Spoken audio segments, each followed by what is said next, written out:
com isso, essa discussão, é só lembrar que nós tivemos alguns alunos aqui que não entregaram a primeira atividade, que foi aquele desafio sobre os vírus, certo? Então, aqui eu tenho alguns nomes aqui, ó, que é importante depois entrar em contato comigo. Bom dia, Vanessa. Só a Vanessa e o Guilherme se mostraram aqui na câmera, tá vendo? Eu não estou vendo a cara de mais ninguém. Então, esses alunos que eu vou citar os nomes, depois entre em contato comigo lá no Moodle mesmo, tem um campozinho onde você pode colocar um chat, né, um debate. E aí vocês comuniquem comigo por ali para eu ver o que foi que houve, para ver se a gente consegue reabrir o questionário, a atividade para vocês fazerem. Tá? Foram Caroline, César, Giovana, o Kevin, também não apresentou, o Nilceu, dessa turma da automação, tá? Atividade, mas para mim não está mostrando meu nome. Pois é, Nilceu, eu estava corrigindo as atividades, teve num determinado momento, apareceu o seu nome, e depois, na hora que eu fui ver no Moodle, não estava constando mais a atividade. Manda para mim a mensagem lá no chat, que a gente vai ver o que resolve em relação a isso, tá? A Áquila, Alex, João Pedro, Júlia Castro, Marcos Adriel, Marcos Antônio, tem mais? O Vitor Hugo também não fizeram na turma de mecânica. Então, eu peço... Maria Luísa, tudo bem contigo?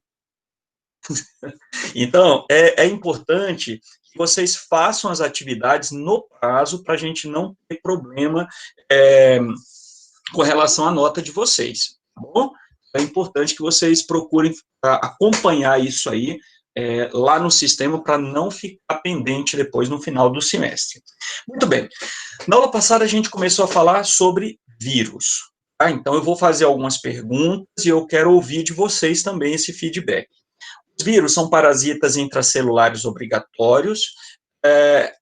Qual é a constituição, o que tem na estrutura de um vírus? Quem poderia responder para mim? DNA e RNA. DNA e RNA, Mariana? RNA. RNA, falei. RNA. Isso, o DNA ou o RNA, na grande maioria, tá, pessoal? Eu coloquei para vocês lá que é uma exclusividade, mas é interessante lembrar que existe um tipo de vírus chamado citomegalovírus, e ele é o único que a gente sabe até o momento que tem as duas estruturas, DNA e RNA. A maioria dos vírus só são DNA ou RNA, nunca tem os dois. E devido a essa questão, o vírus só tem só o DNA e o RNA? É só isso? Mais alguma coisa na sua estrutura? Não, ele tem no seu centro, ele tem um ácido nucleico. Jorge, vamos lá. Ácido nucleico é DNA, RNA, certo? É só como se fosse uma síntese dos dois, tá? Pode ser o DNA ou RNA, chama-se ácidos nucleicos. Além dos ácidos nucleicos, do DNA e o RNA, o vírus tem mais alguma coisa? Tem o capsídeo e a camada proteica. Exatamente, Rafael. Ele tem um capsídeo, que é uma estrutura de proteína, e em volta dele ele possui um envelope, né, de proteção. Esse envelope de proteção, geralmente na sua estrutura, ele tem alguns marcadores moleculares. Vanessa, para que servem esses marcadores moleculares lá no vírus? Para ele conseguir adentrar as células. Isso. Quando tem esse marcador molecular, ele vai se conectar com qualquer tipo de célula ou ele tem alguma especificidade?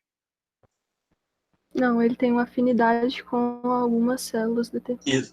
Exatamente, Vanessa. Ele tem marcadores moleculares no capsídeo, no envelope do vírus, e algumas proteínas presentes na membrana da célula vão atrair essas estruturas para que ocorra, então, a contaminação. Aí ele entra na célula e começa todo o processo de contaminação.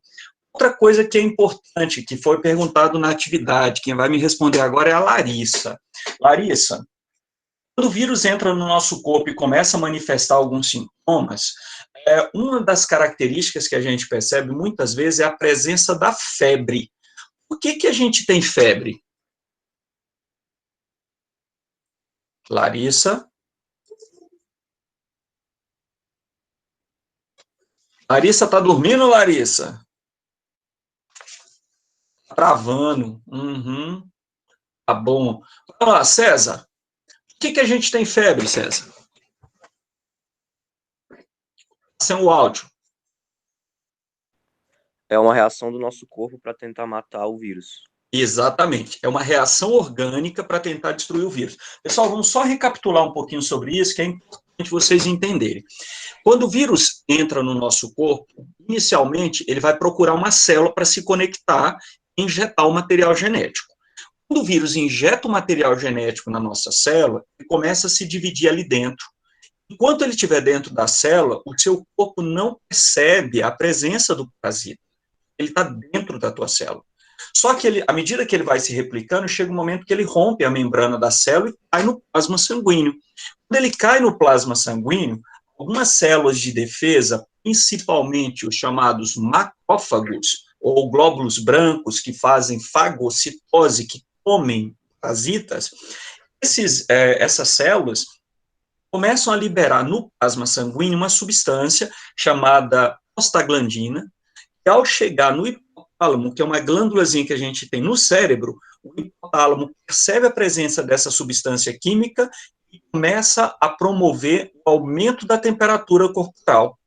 O aumento da temperatura do corpo é uma reação, como o César disse aí, para tentar eliminar o parasita. Então, a primeira reação de defesa do nosso corpo é a febre. Então, ela surge para fazer esse combate ao parasita. Tá? Agora, me fala uma coisa, Moroni, Luiz, você ia perguntar?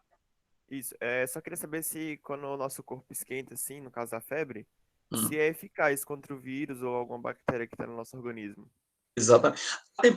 O aumento da temperatura, Luiz Henrique, ele ajuda muito a eliminar esses parasitas. Tá? Então, eles contribuem efetivamente. Só que tem um detalhe importante. A febre vai aumentando, se ela passar dos 40 graus, começa a causar problemas para o nosso próprio organismo.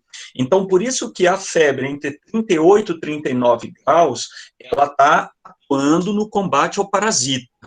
Só que, quando ela passa dos 40 graus, as proteínas das nossas células podem ser destruídas. E aí, então, a gente começa a ter outros efeitos, que são efeitos colaterais da febre, que podem trazer danos, assim, graves para a nossa saúde. Como, por exemplo, a gente pode ter confusão mental devido à destruição de neurônios, a gente pode ter choques epiléticos, crises de espasmos, assim, tremendo, e também pode aparecer até bolhas pela boca, em volta da boca podem começar a aparecer certas bolhas em função da destruição do tecido epitelial. Então, por isso que quando a temperatura vai se aproximando de 40 graus, a gente precisa estar monitorando para evitar que a gente tenha uma complicação desse quadro. Tudo bem? Beleza? Então, professor? Pois não, Fernanda, pode falar. A febre, ela acelera o processo de anticorpos? Boa pergunta. Alguns de vocês colocaram isso. A febre acelera a produção de anticorpos? Não, pessoal. A febre tenta fazer uma atuação direta sobre o parasita para tentar eliminá-lo, certo? O que acontece? Quando você tem, primeiro, o quadro de febre, a primeira defesa do seu organismo. Os vírus, muitos deles não são eliminados somente com a questão da febre. E as células de defesa entram em ação. Então, primeiramente, os macrófagos capturam alguns vírus, mandam esses vírus para uma outra célula de defesa chamada linfócito T. O linfócito T identifica as partículas presentes na membrana, tá? As partículas presentes na membrana do vírus, e aí, então, ele começa a decodificar isso. Ele cria como se fosse uma receita para produzir uma arma que vai destruir o vírus. Isso quem faz é o linfócito T. Quando o linfócito T tem essa fórmula pronta, ele manda essa mensagem para o linfócito B, e o linfócito B, então, começa a produzir os anticorpos que vão atacar o vírus e matar o vírus. Tá certo? Então, quem produz o anticorpo né? O linfócito B. Só que é a febre que potencializa isso? Não. O que vai determinar isso é o tempo de circulação do vírus no corpo, a ação dessas células atuando no contexto de produzir esses anticorpos. Luiz, você pode repetir sua pergunta que eu não ouvi direito. Esse é um processo que demora, né? Exatamente. Vocês têm uma ideia? Vamos perguntar aqui. Moroni, você sabe mais ou menos quantos dias leva para que o nosso corpo comece a produzir os anticorpos? Eu acho que por volta de uns 14 dias. 14, 15 dias, exatamente, Moroni. Isso explica, em parte, pessoal, o que a gente está ouvindo falar hoje em relação ao coronavírus, né? O que a gente discute hoje? O coronavírus, quando ele está na corrente sanguínea, né, a pessoa precisa ser mantida isolada por alguns dias, e o isolamento chamado quarentena tem que ser em torno de 14 dias de isolamento. 14 dias é exatamente o tempo que a gente precisa para produzir esses anticorpos e evitar que esses vírus continuem atacando nossas células. Ficou claro isso, pessoal? Beleza? Agora a gente percebe o seguinte, esses parasitas, quando eles entram no nosso corpo, alguns deles têm uma capacidade de se espalhar no ambiente de forma muito rápida, muito brusca. Tá? Então a gente precisa entender um pouquinho como é que se dá esse processo. Então, na aula de hoje, a gente vai falar um pouquinho sobre surto, endemia, epidemia, pandemia. Tá? Então, nós vamos falar sobre esses 4 termos. Um pequeno vídeo que eu coloquei para vocês na aula de hoje, nessa aula 2, falando sobre isso, que ele resume bem o que acontece. Tá? Então, depois vocês vão dar uma olhada. E, além disso, a gente vai aprofundar um pouquinho sobre essa parte do sistema imunológico. Bem, quando um vírus começa a circular no ambiente de forma rápida, imediata, assim, só em um determinado local, a gente chama de um surto. Então, tem um surto de uma determinada doença. Nesse momento, além da pandemia do coronavírus, nós estamos tendo no Brasil um surto de uma outra virose. Alguém saberia me dizer qual é essa outra virose que está causando danos aí na população? A dengue? A dengue, ela já tem uma configuração diferente, veja só. A dengue, ela está espalhada no país inteiro, não é? Então, ela já é configurada hoje no país como uma epidemia, tá? Porque ela está em vários pontos do país. Ela não está localizada em algumas regiões. Mas tem uma outra virose que já fazia muito tempo que não se ouvia falar e agora está retornando. Isso mesmo, Tainá. A febre amarela. Febre amarela, nós temos vacina para ela, tá? Essa vacina, ela é eficiente, porém, muitas pessoas estão deixando de fazer o uso dessas vacinas e, com isso, o vírus está retornando. Tá? Então, quando a febre amarela retoma em algumas regiões, a gente chama isso de surto. Se esse surto começa a se espalhar por todas as regiões do país, ela se configura uma epidemia. Se essa epidemia começa a ocorrer em outros países, como é o caso do coronavírus, nós vamos ter aí uma configuração de uma... Como é que é o nome que a gente usa? Uma pandemia. Então, nós temos aí um quadro clássico de pandemia, o que a gente está observando hoje com relação ao coronavírus. Ele se espalhou e atacou todas as partes do planeta, né? Então, a gente tem casos da doença em todos os lugares. Outra coisa que é interessante a gente pensar é o seguinte, quando a gente é contaminado por um vírus, o nosso organismo vai fazer todo esse trabalho de identificar o vírus e produzir os anticorpos. Quando isso acontece, quando a gente cria essa memória, essa informação genética, é como se nós estivéssemos fazendo um processo de autovacinação. Então, vacinar é quando a gente entra em contato com o parasita. Só que existem 2 formas da gente ser vacinado contra um vírus. Recebendo o vírus vivo, tendo a doença, né, um quadro clássico, e aí então a gente vai produzir anticorpos contra esse parasita e dificilmente a gente adquire novamente aquele mesmo vírus. Podemos adquirir até outros parecidos, que são os seus vírus mutantes, tá? Mas dificilmente aquele vírus vai voltar novamente a atacar o seu organismo. Agora, uma outra forma da gente evitar adquirir essas viroses, principalmente aquelas que são mais violentas, mais graves, é através de um processo chamado vacinação. certo? Então, a vacina é um processo importante para nos proteger. Agora eu pergunto, Maria Alice, qual é a composição de uma vacina? O que tem dentro de uma vacina? Ai, professor, Apertou demais? Folga o apertou, cadastro viu? e responde. Você sabe o que tem dentro de uma vacina? Não. Não, o Wendley? Responde aí, Wendley, pra gente. Oi? O Wendley foi tomar... Wendley, o que tem dentro de uma vacina? Aí, professor, aí tu me pegou. Arrochou de novo também? Arrochou. É difícil, hein? Quem poderia responder pra gente o que tem dentro do vírus? Jorge. O que tem dentro da vacina basicamente é nada mais, nada menos do que o próprio vírus, só que uma versão não, só que de uma forma menos potencializada. Exatamente. O Jorge falou exatamente o que acontece. A vacina, nada mais, nada menos, é como se fossem pequenos fragmentos do próprio vírus, certo? Só que como ele está fragmentado, ele não é capaz de gerar doença. Mas eu não digo pra Então, vocês. a vacina faz nosso corpo, induz nosso corpo a produzir anticorpo? Exatamente. Ele vai entrar. Quando você recebe a vacina, você está pegando pequenos pedaços do vírus. Tá? Então, o teu sistema imunológico vai recolher esse material, vai começar a produzir um anticorpo contra aquelas partículas. Essa memória, essa informação fica registrada nas células. Pode falar, Wendel. Tem como acelerar essa produção de anticorpo no corpo? Ou não? No organismo? É complicado. Isso não é possível a gente fazer assim. O que se dá para fazer? Né? Ou a gente entra em contato com o parasita para começar a criar esse processo de imunidade.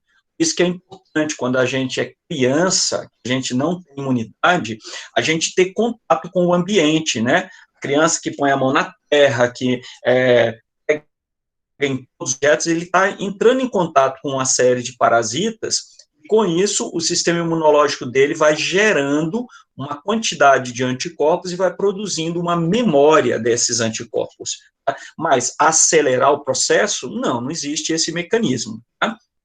O que a gente faz é isso. Ou a gente teria... Não. Só uma dúvida. É porque o vírus, ele tem uma... Ele muda, né? Ele é mutado, assim, vamos dizer assim. Ele fica mudando, Isso. o vírus. Vamos supor que a gente pega um vírus. A gente fique doente com o vírus. E depois esse vírus mude. Se a gente pegar esse vírus, só que diferente, a gente vai ficar doente de novo? Mesmo sendo o mesmo vírus? Boa pergunta, né, Luiz? O que acontece, Luiz? Quando você, por exemplo, gripe, o vírus da gripe é um vírus altamente mutante. Todo ano, novas cepas de vírus que são produzidos, né? Através dos contatos. Quando o vírus está circulando de um indivíduo para o outro, o seu material genético pode sofrer pequenas rupturas, modificações, e essas modificações levam ao aparecimento de um vírus com características diferentes. Então, nós temos hoje, além da gripe comum, nós estamos tendo aí um caso do H1N1, que é um tipo de vírus da gripe. Tá? Nós estamos tendo versões diferentes do COVID. Então, nós tínhamos o SARS, que é problema respiratório grave, né? A síndrome aguda respiratória. O SARS é causado por um vírus semelhante ao coronavírus, só que tem uma mutação na sua estrutura. E aí, o que acontece? Se tem a mutação, você entrando em contato com esse vírus mutante, o anticorpo que você tem, por ele ser muito específico, ele não vai conseguir atacar aquele parasita, destruir aquele parasita. Às vezes até consegue enfraquecê-lo, porque tem partes parecidas, mas, no geral, ele não consegue resolver a situação e é necessário, então, uma nova vacinação para combater esse parasita. Tudo bem? Professor. Um de cada vez. Quem falou primeiro? Por que se chama Covid-19? O termo Covid, tá, é a abreviação de coronavírus. Tá? 19, porque foi o ano que foi identificado o parasita pela primeira vez. Entendeu? Então, eles costumam fazer abreviações do termo para facilitar a divulgação, né? Então, fica um nome único, Covid-19, em todo lugar do mundo, todo mundo chama Covid-19. Então, é como se fosse uma marca para aquele vírus. Muito bem, pessoal. Quando a gente faz, então, o uso da vacina, nosso sistema imunológico reconhece aquelas partículas e produz anticorpos.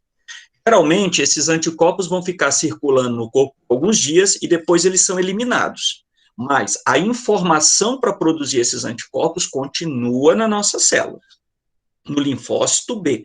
A memória está lá registrada. Essa memória pode durar por um longo período de tempo ou ela pode se apagar com o passar do tempo, o que faz com que algumas vacinas a gente precise fazer reforço. Fazer essa vacina é reativar essa memória. Para quem já tomou aqui a vacina da febre amarela? Alguém aqui já tomou? Beleza. A vacina da febre amarela, Jorge, tem que ser tomada de quanto em quanto tempo? Rapaz, aí você me pega, porque eu tomo um monte de vacina tudo atrasada, mas acho que eu vi em um ano. Não. Vacina da febre amarela, agora eles estão botando uma versão diferente aí que não vai precisar fazer um reforço, mas ela dura em torno de 10 anos. A cada 10 anos é necessário fazer o reforço vacinal da febre amarela. No caso da gripe, a gente consegue, a gripe devido à mutação, todo ano, uma nova linhagem de vacina sendo produzida para combater esse vírus. Tá? Por quê? Porque ele sofre mutações. Então, algumas vacinas geram a memória imunológica de longo prazo, como é o caso da BCG, essa vacina que a gente toma aqui no braço, tá? Essa vacina é dada quando a gente nasce e ela é responsável pelo controle da tuberculose. Tá? Então, ela combate a tuberculose. Aí vocês vão me dizer assim, o Guilherme está localizando ali a marca, né, Guilherme? Então, o que acontece? Quando a gente faz o uso dessas vacinas, geralmente a gente vai conseguir adquirir uma imunidade de longo prazo. Você vai me dizer assim, mas Lucivane, se todo mundo toma vacina BCG contra a tuberculose, por que tem pessoas morrendo de tuberculose? O que faz com que a pessoa, mesmo estando vacinada, ela mesmo assim ela consegue adquirir a doença? Alguém poderia me responder? É porque a mutação do vírus? Mutação do vírus. Como é que é o anticorpo para ela? Ela é de longo prazo, mas não é para sempre? Você tem uma memória que é de longo prazo, pode ser que com o passar do tempo você perca essa memória, tá? Isso pode acontecer, mas geralmente o que ocorre é o seguinte: o indivíduo, mesmo tendo a informação para produzir o anticorpo, se ele estiver muito debilitado, muito fraco, tá? Desnutrido, ele tiver com outros quadros de doença, a tuberculose pode se manifestar. É o caso, por exemplo, de pessoas que têm tuberculose porque eles são vítimas do vírus HIV. Então, quando o vírus HIV começa a se alastrar, as células que produzem anticorpos não conseguem liberar esses anticorpos. E aí, então, a pessoa acaba morrendo de tuberculose. Tá? Então, adquire uma doença em função, mesmo tendo uma memória para produzir um anticorpo, porque simplesmente ele está enfraquecido. Tudo bem? Então, a vacina... O método de reprodução da tuberculose é lítica? Vamos lá, vamos só recapitular, Luiz. A tuberculose é causada por uma bactéria, não é vírus. Sim. É uma bactéria. Essa bactéria, ela se replica dentro do tecido pulmonar e começa a manifestar os sintomas. Lembrando, as bactérias não entram nas nossas células. As bactérias grudam na membrana das células e começam a liberar toxinas. Essas toxinas é que causam sintomas. Então, no caso, tuberculose, alguns quadros de meningite, uma doença bacteriana também, várias doenças que atacam o sistema intestinal, que dá diarreia, como a cólera, por exemplo, é uma bactéria, não são vírus. Tá? Mas algumas dessas doenças causadas por bactérias também a gente consegue produzir vacinas. A vacina não é exclusivamente para vírus, a gente também consegue vacinar doenças bacterianas. Perfeito? Professor, fala, Wendy. Por exemplo, se a gente fica muito tempo sem ter alguma doença ou vírus ou alguma coisa assim do tipo, a gente tem um anticorpo forte ou não sei, é tipo isso. Eu não consigo explicar direito, mas se a gente fica muito tempo sem manifestar uma doença. É isso. Perfeito. Wesley, na realidade, o que acontece é o seguinte: isso significa dizer que o teu sistema imunológico está trabalhando perfeitamente. Provavelmente, isso está associado a bons hábitos alimentares, prática de exercícios físicos e boa qualidade de sono. Então, se você mantém o teu corpo, né, com esse controle de qualidade de sono, uma boa alimentação rica em vitaminas, sais minerais, alimentação diversificada e saudável, e também a questão da prática de atividades físicas, você fortalece o seu sistema imunológico e dificulta a entrada desses parasitas. O que isso quer dizer? As suas células de defesa, os seus soldados de defesa, eles estão de prontidão. Mesmo você tendo contato com esse parasita, ele consegue impedir que esse parasita ataque seu organismo. Então, isso significa dizer que o sistema imunológico está funcionando adequadamente. Beleza? Mais? Deixa eu fazer o mesmo sistema de produção de uma vacina voltada para um vírus é o mesmo sistema de produção de uma vacina voltada para bactéria? Sim, a mesma coisa, César. A gente vai utilizar, no caso da produção da vacina para bactérias, a gente pega algumas partes da parede celular da bactéria, ou da membrana da bactéria, ou alguma partícula que exista dentro da bactéria, para poder inativá-la através da produção do anticorpo. Então, fragmenta essa bactéria e começa todo esse processo, tá certo? Esses são alguns detalhes que a gente vai observar aí nesse processo. Professor, então, diga. Professor, o que seriam vacinas inativadas? Isadora, o que acontece? As vacinas inativadas, na realidade, é quando você utiliza apenas pequenos fragmentos do vírus e não usa o vírus na sua estrutura. Por exemplo, a vacina da febre amarela é uma vacina que a gente usa o vírus da febre amarela enfraquecido. Tá? A gente vai fazer o seguinte, a gente dá uma enfraquecida no vírus, mas ele está presente ali na vacina. Isso pode gerar algumas complicações. O paciente pode ter alguns sinais leves da doença, mas não chega a manifestar a doença clássica. Quando você tem uma vacina com partículas inativadas do vírus, é porque a gente usa só pequenos fragmentos da estrutura do vírus na produção da vacina. Isso torna mais eficiente, certo? Combate à doença, ao mesmo tempo reduz os riscos de você manifestar qualquer sintoma relacionado àquela doença. Esse é o trabalho que os médicos estão tendo que fazer agora, médicos, biólogos, farmacêuticos, etc., tendo agora na produção da vacina contra o coronavírus. Por quê? A gente já sabe que o coronavírus, ele tem um potencial deletério, né, de matar pessoas altíssimo. Nós já temos o quê? Mais de 1 milhão de pessoas que morreram em menos de 6 meses, só em função dessa pandemia. Né? Então, é um vírus muito perigoso. Algumas pessoas não sentem nada, outros têm sinais muito graves, muito clássicos aí. Né? Inclusive, ontem mesmo recebi a notícia de um ex-aluno meu, ele deve estar com 30 e poucos anos, está em estado grave no hospital em Anápolis, vítima de Covid. E o que é que os médicos estão solicitando? Os médicos estão solicitando que pessoas que tiveram coronavírus se dirijam ao banco de sangue para doar plasma de sangue para ajudar no tratamento desse paciente. Você sabe por que a gente faz isso? Por que eles estão usando essa estratégia?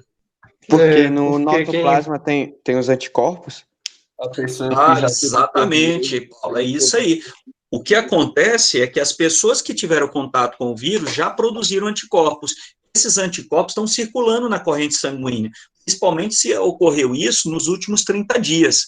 Os anticorpos estão circulando na corrente sanguínea desses indivíduos, então se eu tiro o sangue desse paciente, filtro ele, seleciono o plasma, ali vai ter anticorpos.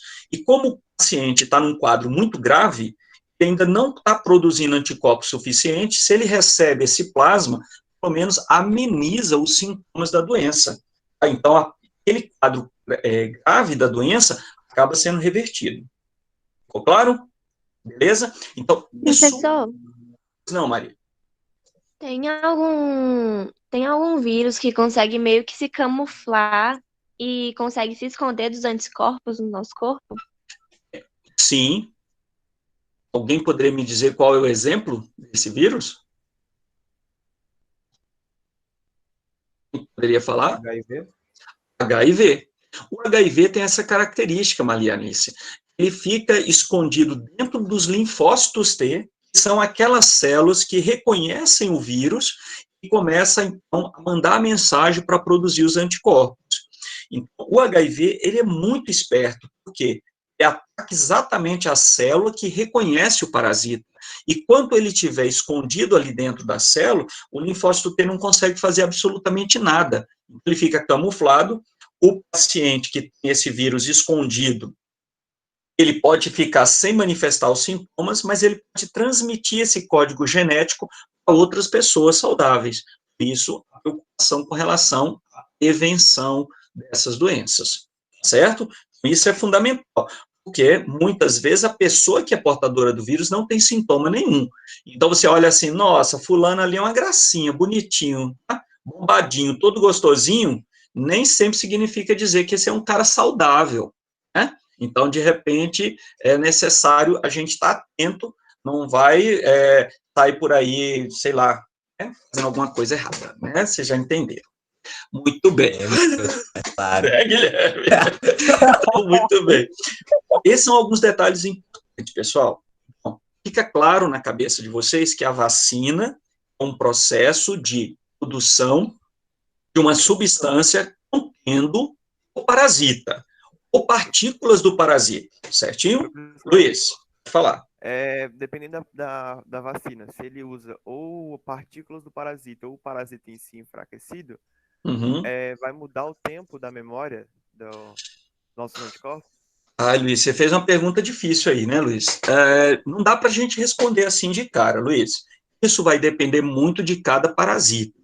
Isso demanda um tempo de pesquisa, um tempo de acompanhamento dessa pesquisa, porque cada vírus tem um comportamento diferente. Então, por exemplo, a gente pode falar nesse momento que a vacina do coronavírus vai ser eficiente,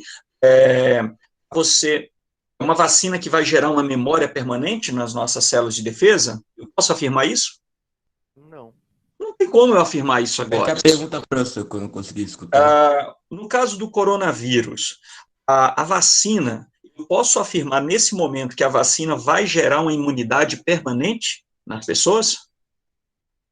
Não tem como. Né? Por quê? Porque eu não sei como esse vírus se comporta. A gente está começando a entender um pouquinho dele agora. Então, por isso, demanda tempo. A gente precisa acompanhar isso por um período mais longo, ver como que ele se comporta.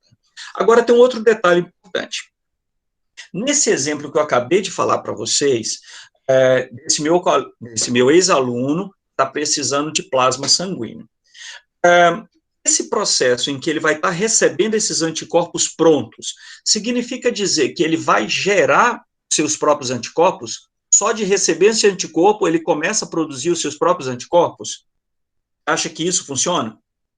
Não, porque os anticorpos são produzidos pelo... Como é que é o nome?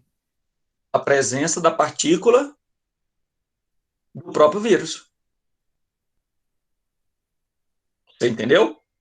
O anticorpo, ele é produzido somente a partir da presença do micro-organismo, ou partículas desse micro-organismo. Como você está recebendo um anticorpo pronto, a arma pronta, ela vai ficar circulando na corrente sanguínea ali por alguns dias e depois ela é eliminada. Então, isso significa dizer que você não gerou uma imunidade. Tá? Então, isso é o que a gente chama de imunização passiva. E, na realidade, o que a gente está fazendo, quando a gente está tirando só o plasma sanguíneo contendo os anticorpos, a gente está tirando o soro. Então, existem duas substâncias aí importantes para vocês entenderem. Vacina e soro. Vacina é a presença de um micro-organismo enfraquecido ou partículas desse micro-organismo que vão ativar ativar o seu sistema imunológico, isso é imunização ativa, ativar o seu sistema imunológico para que você produza os seus próprios anticorpos. Então, geralmente, a vacina é muito mais eficiente. Dependendo do quadro, a vacina pode fazer com que você seja eficiente para o resto da sua vida. Você não vai precisar mais tomar aquela substância e o seu sistema imunológico tem a memória para produzir aqueles anticorpos. Já o soro é uma substância contendo apenas anticorpos, tá? Portanto, ele só serve para combater o parasita que acabou de entrar no seu organismo. Então, nós temos várias situações em que a gente usa o soro. A gente está citando aqui um exemplo que o coronavírus, uma estratégia de tratamento é que usem o soro contendo os anticorpos prontos, para quadros graves da doença. Mas existem outras situações em que a gente toma soro. Alguém aqui poderia me citar? Que situação é essa? Desidratação? Desidratado. Vocês estão confundindo aqui, gente. Vamos lá. No caso de picada de cobra. Exatamente, Jorge. Quando a gente é picado por uma cobra, a cobra contém um veneno. Esse veneno, quando ele cai na corrente sanguínea, ele causa um dano muito rápido. Se a gente não tomar uma providência imediata, a gente acaba morrendo, porque ele, em menos de algumas horas, você já começa a ter necrose do tecido, morte do tecido. Tá? Então, eu preciso agir rápido. Quanto tempo leva para o meu organismo produzir um anticorpo? Viviane? 14 dias. Em torno de 14 dias, né? Então, Viviane, a gente gasta, em média, 14 dias para produzir um anticorpo. Se você tiver contato com um veneno de cobra, em 14 dias, você vai ter os seus anticorpos prontos. Agora, dá para a gente esperar esses 14 dias? Viviane? Professor, repete a pergunta, por favor. Você está tomando café, né, Viviane? Não. Então, a pergunta é o seguinte: quando a gente é picado por uma cobra, tá? Quando a gente é picado por uma cobra, a gente pode simplesmente, em vez de tomar o soro, aguardar o nosso corpo produzir os anticorpos? Não. Por que não? Porque a gente morre. Aham. Porque o veneno da cobra, ele age muito rápido. Então, em Isso. questão de algumas cobras, o veneno age em questão de segundos. Então, você acaba morrendo no lugar. Exatamente. Eu preciso ter uma resposta rápida. E a única resposta rápida é o soro, porque o soro já está com o anticorpo pronto. Agora, eu fui picado por cobra, tomei o soro. Resolveu o problema. Fui picado por uma cascavel. Resolveu o problema. Eduardo, se daqui a 10 anos eu for picado novamente por uma cascavel, eu já vou ter os anticorpos prontos no meu organismo? Acho que não. Não vai ter. Uhum. Por que que não? Porque precisa do agente, né, para os nossos anticorpos saberem combater, tentar reconhecer. Reconhecer esse parasita. Então, Eduardo, você falou certinho. Eu preciso de um tempo. Como o veneno ele é muito agressivo, aí eu entro com o anticorpo. No momento que eu entro com o anticorpo inativa o veneno, certo? Impedindo assim que esse veneno entre em contato com as minhas células de defesa. Logo, não vou conseguir ter informações sobre aquele veneno para produzir anticorpos. Então, eu vou precisar sempre de tomar o soro. Tá? Então, esse é um detalhe importante. Pode falar. No caso da doença, por exemplo, coronavírus, vamos supor que eu peguei coronavírus e injetaram o soro, porque estava num quadro grave. Meu corpo vai chegar a produzir anticorpos ou o soro já vai meio que neutralizar o vírus por completo? Vai depender do momento em que você recebeu esse soro. Porque, geralmente, do momento da contaminação até você desenvolver um quadro grave, isso pode levar uma semana, mais ou menos, nesse período o teu sistema imunológico já está produzindo anticorpos, só que ele ainda não está circulante, tá? E você entra com o soro, no momento que você entra com o soro, retarda um pouco o processo de anticorpos imediatamente, mas como você já estava começando a fazer isso antes, vai dar continuidade ao processo e depois de alguns dias o teu próprio sistema imunológico vai respondendo. Isso que o paciente faz o tratamento com o soro e aguarda que o corpo ele vai se restabelecendo e a imunidade vai se fortalecendo, gerando os próprios anticorpos. Nesse caso, dá tempo, porque a gente tem alguns dias nesse processo. Tá? É diferente do veneno de cobra. Entendeu? Beleza? Pessoal, todos conseguiram entender direitinho qual que é a diferença entre uma vacina e um soro? Sim. Alguém tem alguma dúvida e gostaria de falar? Porque eu estou vendo que tem muita coisa aqui no chat, eu não sei se eu respondi. No caso do soro para veneno de cobra, ele também é pegado do plasma sanguíneo? Ou... Ah, boa pergunta, Luiz. Como é que a gente produz o soro antiofídico, né? Como é que é produzido o soro antiofídico? Eu sei que eles usam o próprio veneno, né? Exatamente. Para produzir o soro antiofídico, a gente faz um processo semelhante em cavalos. Então, pega-se o veneno da cobra, dilui esse veneno da cobra, quebra partículas desse veneno, injeta no cavalo. O cavalo, ele sofre, então, aí um processo de vacinação. Tá? Então, ele vai começar, o sistema imunológico dele vai reconhecer aquele veneno, como ele está em pequenas doses, não chega a causar um dano à saúde do animal. O animal, então, começa a produzir anticorpos. Depois de alguns dias, tira-se uma porção do sangue desse animal e isola o anticorpo. Aí multiplica esses anticorpos e produz, então, soro antiofídico.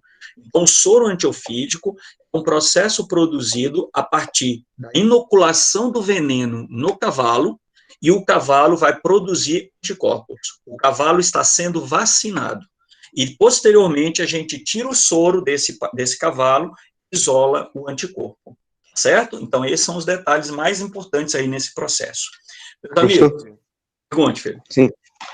No caso do veneno, ele tem algum... Quais são as substâncias dele? Tem alguma espécie de vírus que entra e causa esses danos, né? Causa esses danos. O veneno, Paulo, ele é basicamente uma proteína. Então, uma partícula de proteína não é nenhum ser vivo em si, é uma toxina produzida a partir de uma proteína. Essa proteína, o que ela faz? Quando ela entra no organismo, ela é capaz de se conectar a algumas células, liberar toxinas, e essas toxinas é que causam sintomas.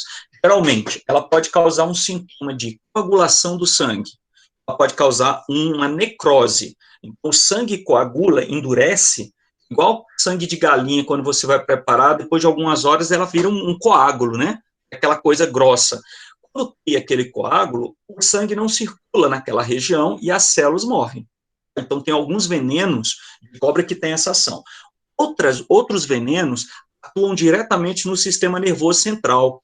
Então, o indivíduo pode ter convulsão, o indivíduo pode ter confusão mental, ele pode entrar num quadro como é que fala? Pode entrar num quadro de coma, tá? E aí, então, os sintomas vão se alastrando rapidamente pelo organismo.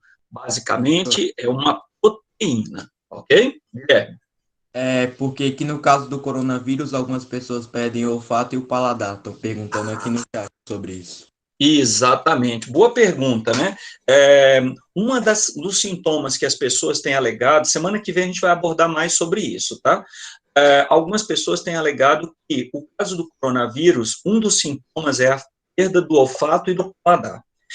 O que os especialistas têm observado é que o vírus do coronavírus, quando ele entra nas vias aéreas, ele pode atacar diretamente as terminações nervosas que nos permite sentir cheiro e gosto das coisas. Porque existem terminações nervosas na língua e terminações nervosas no céu do nariz, aqui na parte aérea do nariz, que mandam essas mensagens para o cérebro. Então, eles estão percebendo que o coronavírus ele tem a capacidade de entrar nessas células das terminações nervosas e destruir essas estruturas. E o que eles estão observando, que é uma coisa mais séria ainda, pessoas que estão tendo perda de olfato, de paladar, e que, mesmo depois de curadas, elas continuam com o mesmo sintoma, não reverte o quadro. Então, eles estão avaliando agora qual o tempo que o indivíduo leva para ele voltar a sentir cheiro e gosto dos alimentos. Porque eu vi um relato de um cara essa semana, eu fiquei horrorizado, que ele diz o seguinte, que ele vai tomar café, hoje, ele toma café, e o cheiro do café, um cheiro de coisa podre. A comida, tudo que ele vai comer tem gosto de coisa podre. Você imagina o que seria isso? Oi? Acho que eu vi esse relato. Então, é muito sério esse negócio, né? Então, precisamos conhecer um pouco mais sobre esse vírus, mas basicamente é isso, ele destrói essas terminações nervosas. Perfeito? Meus amigos, pode falar. Já sabem se isso acontece mais facilmente quando entra pelas vias respiratórias ou não? Aparentemente, quando ele acessa principalmente pelas vias aéreas respiratórias. Entendi. Aparentemente é isso que está demonstrando, mas a gente ainda não tem muito conhecimento a respeito, então não vale a pena a gente avisar muito. Por que o vírus com RNA são tão mutáveis? Rafael, né? Rafael, o que acontece basicamente é que a estrutura do RNA é mais simples que a estrutura do DNA. O DNA é uma fita dupla, tá? Então existem alguns marcadores moleculares, algumas enzimas que ajudam a manter a sua estrutura. Os vírus de RNA, como ele é uma fita simples, vocês vão entender isso mais adiante agora esse ano, como ele é uma fita simples, facilmente ele consegue sofrer algum dano na sua estrutura, que pode levar a essas mutações. Perfeito? Galerinha, é o seguinte, eu já falei que alguns alunos aqui não fizeram atividade 1. Próxima semana, a gente vai estar realizando, eu quero que vocês façam a atividade 2. Essa atividade 2, vocês vão ter 2 vídeos, um falando sobre pandemia, endemias e surtos, um outro vídeo muito interessante, ele vai falar como que o sistema imunológico trabalha para produzir os anticorpos, vai mostrar as células de defesa, como cada uma delas atua no sistema imunológico, tá? Para poder realizar essas atividades. Então, assistam os 2 vídeos, o primeiro tem, eu acho que 4, 5 minutos, o outro é um pouquinho maior, acho que ele tem 20 e poucos minutos. Assistam os 2 vídeos, leiam um texto que eu deixei para vocês, que é um texto de 2 páginas, esse texto fala sobre pandemias. Será que nós vamos ter uma nova pandemia? Então, é um texto que questiona sobre esses riscos da gente ter uma nova pandemia. Você vai pegar todas essas informações e, em seguida, vocês vão elaborar uma redação, uma redação de até 30 linhas, tá? E essa redação vocês vão postar lá para mim, na área que eu disponibilizei para vocês. Então, a atividade de vocês para a semana que vem é produzir essa redação, e essa atividade vai valer 5 ou 3 pontos. Bom? A primeira atividade valeu 3 pontos, essa da semana que vem vale 3 pontos, eu vou verificar lá, que alguns estão dizendo que está fechado lá para escrever, né, eu vou atualizar lá no site, e aí vocês podem fazer isso. Os alunos que não fizeram atividade 1, se manifestem lá no Moodle, eu entender o que foi que houve, para ver se a gente consegue reabrir e reenviar as atividades, mas procurem manter a rotina de vocês certinho, com o horário, para não ter problema depois em relação à aplicação das atividades. Tudo bem? No meu caso, o fórum de debates, eu respondi, só que a minha resposta ficou salva como rascunho e não enviou para o senhor. Ah, então alguma coisa aconteceu, né, seu Guilherme? Não, Guilherme, mas está aqui, ó. Guilherme, depois você confere lá. Tem o primeiro fórum e tem outro, que é tem um desafio que eu fiz e tem um fórum de debates que eu mandei também. Ah, não, mas aí nesse caso, a nota tá lá no desafio. Quando você entrar lá no desafio, eu já corrigi e já dei a nota para você. Ah, entendi. Tá bom? Tá certinho o seu. Ia perguntar? Eu não consegui entregar a sua tarefa, porque eu tô fazendo tudo pelo celular. Tipo assim, tem muitas coisas que ele não tá conseguindo abrir. Eu só abro pelo computador de vez em quando a minha mãe chega. Perfeito, César. Não, aí você manda para mim essa mensagem, uma mensagem lá no Moodle, vou tentar reabrir o programa para você reenviar a atividade. Bom? Tá bom. Os outros que tiverem algum problema, se manifestem lá. Beleza? Meus amigos, tenham um ótimo... Pode falar. No meu caso, particularmente, na nota que o senhor colocou um 2 e um entre parênteses. A nota foi 2 ou foi 1? Foi 2. Ah, tá. Eu não estou beleza, entendendo por obrigado. que está aparecendo um aí nesse parênteses, não, porque eu não me lembro de ter colocado um, não. Mas às vezes pode ter sido algum erro na hora que eu digitei aí a resposta. Como eu estou respondendo um por um, então pode ser que na hora que eu escrevi errado, mas ficou com 2 pontos. Bom, Jorge? Beleza, então, obrigado. Valeu. Meus amigos, um bom final de semana para vocês, tá? Vamos lá dar uma descansadinha, que daqui a pouco tem mais aula. Joia? Fiquem com Deus e até mais. Tchau, Falou, tchau, professor. professor. Falou, tchau, gente. Tchau, Até mais. Tchau, professor. Tchau, Tchau, professor. tchau. Tchau, professor. Juiz esse final de semana, viu? Estudem direitinho. Professor, Tchau. Tchau. qual é o nome? É porque na vacina a gente pode usar tanto vírus como a bactéria. Qual é o nome que se dá mesmo pro organismo? Que pode estar